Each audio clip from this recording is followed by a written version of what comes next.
మీరు బిజినెస్ లో ఈ 3 లెవెల్స్ లో ఏ లెవెల్లో ఉన్నారు, ఏ లెవెల్లో ఉంటే ఏం చేయాలి అనేది క్లియర్ గా నేను ఇప్పుడు చెప్తాను. చూడండి, ఒక లెవెల్ వచ్చేసి మీరు ప్రాఫిట్ లో ఉన్నారు, ఒక లెవెల్ వచ్చేసి సర్వైవల్ మోడ్ లో ఉన్నారు, ఒక లెవెల్ వచ్చేసి మీరు లాస్ లో ఉన్నారు. ప్రాఫిట్ లో ఉంటే next coming 5 years or 4 years లో మీ బిజినెస్ సర్వైవల్ మోడ్ లోకి వచ్చే ఛాన్సెస్ ఉన్నాయి. ఎందుకనంటే మనకి ఎక్స్పెండిచర్ పెరిగిపోద్ది, శాలరీస్ పెరిగిపోతాయి, మనకి కాంపిటీషన్ ద్వారా కూడా రేట్లు తగ్గించుకోవాల్సి వస్తుంది. పక్కన చాలా మంది కాంపిటీషన్ రావడం వల్ల మన బిజినెస్ డైల్యూట్ అయ్యే ఛాన్సెస్ ఉంటాయి. సో దానికోసం మనం ఎప్పటికప్పుడు మనల్ని మనం అప్గ్రేడ్ చేసుకుంటూ వెళ్ళాలి. సో మనం బిజినెస్ లో ఎప్పటికీ ప్రాఫిట్ లో ఉండాలి అంటే రెండే ఆప్షన్స్ ఉన్నాయి. ఒకటి వచ్చేసి ప్రీమియం సర్వీసెస్ స్టార్ట్ చేయడము, లో నుంచి ప్రీమియం సర్వీసెస్ అన్ని స్టార్ట్ చేయడం, ఇంకోటి వాల్యూమ్ బేస్డ్ అంటే కస్టమర్స్ ని బాగా రప్పించుకొని బిజినెస్ చేయడం, ఒకటి టికెట్ సైజ్ పెంచుకొని బిజినెస్ చేయడం. ఈ రెండు చేయడం వల్ల చాలా రోజుల వరకు ప్రాఫిట్ లోకి వెళ్తాం, బిజినెస్ ని ఎక్స్పాండ్ చేసుకుంటూ వెళ్తాం. అదే సర్వైవల్ మోడ్ లో ఉంటే ఎయిదర్ మీరు లాస్ లోకి వెళ్తారు, లేకపోతే ప్రాఫిట్ లోకి వెళ్తారు. ప్రాఫిట్ లోకి వెళ్లే ఛాన్సెస్ ఉంటే మీరు ఇది గుర్తు పెట్టుకొని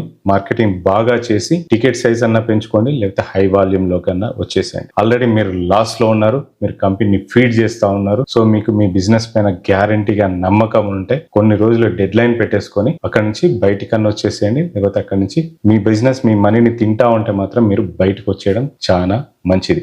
ఈ మూడిట్లో మీరు ఏ లెవెల్లో ఉన్నారో కామెంట్ బాక్స్ లో కామెంట్ చేయండి. ఒకవేళ మీరు బిజినెస్ పెట్టాలి అనుకుంటే ఈ మూడింటిని గుర్తు పెట్టుకొని బిజినెస్ స్టార్ట్ చేయండి.